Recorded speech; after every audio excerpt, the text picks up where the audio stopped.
Hello friends, അസ്സലാമു അലൈക്കും. Umm വ്ലോഗിലേക്ക് എല്ലാവർക്കും സ്വാഗതം. എന്താണ് എല്ലാവരുടെ വിശേഷം? സുഖമല്ലേ എല്ലാവർക്കും?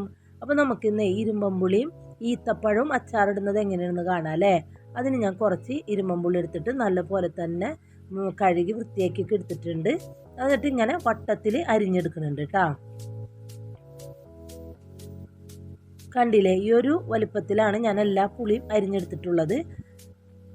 അപ്പോൾ എന്നിട്ട് കുറച്ച് ഉപ്പിട്ട് നമുക്ക് 2 ദിവസം ഒന്ന് അടച്ച് മൂടി വെക്കാം കേട്ടോ.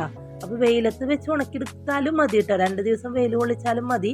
പക്ഷെ എനിക്ക് അതിനേലും ടേസ്റ്റ് തോന്നിയേക്കുന്നത് ഇങ്ങനെ ചെയ്യുമ്പോഴാണ്.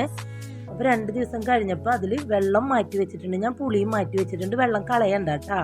പിന്നെ കുറച്ച് ഈത്തപ്പഴം കുരുകളഞ്ഞെടുത്തിട്ടുണ്ട്, പച്ചമുളക് നീളത്തിൽ കീറിയതും, 1 ടീസ്പൂൺ ഉലുവ വറുത്ത് പൊടിച്ചതും, 1 ടീസ്പൂൺ കടുക് പരിപ്പും, 1/2 ടീസ്പൂണോളം കായപ്പൊടിയും ഞാൻ എടുത്തിട്ടുണ്ട്, 2 ടീസ്പൂൺ കാശ്മീരി മുളക് പൊടിയും എടുത്തിട്ടുണ്ട് കേട്ടോ.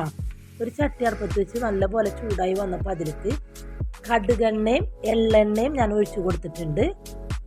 അത് നല്ലപോലെ തന്നെ ചൂടായി വന്നപ്പോൾ അതിലേക്ക് ഞാൻ കുറച്ച് വെളുത്തുള്ളിയും കൂടി ഇട്ട് കൊടുത്തിട്ടുണ്ട്, പിന്നെ പച്ചമുളകും. ഇത് നല്ലപോലെ തന്നെ ഒന്ന് വാട്ടിയെടുക്കാം കേട്ടോ നമുക്ക്.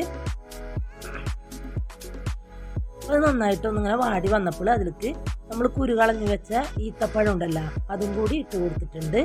അതും ഒന്ന് ചെറുതായിട്ടൊന്ന് വാടി വരട്ടെ കേട്ടോ. അതൊന്ന് ചെറുതായിട്ട് ആയിട്ടുണ്ട്. അപ്പോൾ ഞാൻ ഇരുമ്പമ്പുളി ഇട്ട് കൊടുത്തിട്ടുണ്ട്. എല്ലാം കൂടി നല്ലപോലെ തന്നെ ഒന്ന് ഇളക്കി കൊടുക്കണേ. അപ്പോൾ ആ സമയത്ത് ഞാൻ വേറൊരു ചട്ടിയിൽ നമ്മളെടുത്ത് വെച്ചായ പുളിയുടെ വെള്ളവും അത്രയും തന്നെ സുർക്കയും ഒഴിച്ചിട്ട് ഒന്ന് തിളപ്പിച്ചെടുക്കാം കേട്ടോ നന്നായിട്ട്.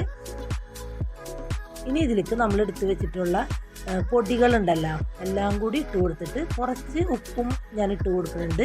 ഉപ്പപ്പം നോക്കിയിട്ട് ഇട്ടാൽ മതി, നമ്മൾ ആദ്യം ഉപ്പ് ഇട്ടിട്ടുണ്ടല്ലോ, അതുകൊണ്ട് ഇപ്പം ഞാൻ കുറച്ചിട്ടിട്ടുള്ളൂ കേട്ടോ. എന്നിട്ട് നല്ല പോലെ തന്നെ എല്ലാം കൂടി ഇളക്കി വെക്കൊന്ന് യോജിപ്പിച്ച് കൊടുക്കണേ.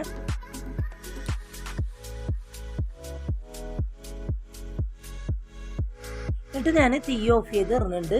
അപ്പം നമ്മളുടെ ഇതിൻ്റെ ചൂടാറണം കേട്ടോ, പുളിയുടെയും സുർക്കയുടെയും ചൂടാറിയതിന് ശേഷം നമ്മുടെ പുളിയിലേക്ക് സുർക്ക ഒഴിച്ചു കൊടുത്താൽ മതി. ചൂട്ടോടെ ഒഴിച്ചു കഴിഞ്ഞാൽ നമ്മുടെ പുളി വെന്തു പോകും, അതുകൊണ്ടാണ് രണ്ടും ചൂടാറിയിട്ട് ഒഴിച്ചാൽ മതി കേട്ടോ. എല്ലാം നല്ല പോലെ തന്നെ ഒന്ന് ഇളക്കിയൊക്കെ യോജിപ്പിച്ചിട്ടുണ്ട്. അപ്പോൾ നല്ല ടേസ്റ്റി ആയിട്ടുള്ള വളരെ പെട്ടെന്ന് തന്നെ ചെയ്തെടുക്കാവുന്ന ഇരുമ്പമ്പുളി ഈത്തപ്പഴം അച്ചാർ ഇവിടെ റെഡി ആയിട്ടുണ്ട്. നിങ്ങളെല്ലാവരും ഇത് വീട്ടിൽ ചെയ്ത് നോക്കണം. എന്നിട്ട് ഇതിൻ്റെ അഭിപ്രായം കമൻറ്റിലൂടെ എന്നെ അറിയിക്കുകയും വേണം. അപ്പോൾ എൻ്റെ ചാനൽ ആദ്യമായിട്ട് കാണുന്നവരാണെങ്കിൽ എന്നെ സബ്സ്ക്രൈബ് ചെയ്യണം, ലൈക്ക് ചെയ്യാനും ഷെയർ ചെയ്യാനും മറക്കരുത്, എന്നെ സപ്പോർട്ട് ചെയ്യണേ.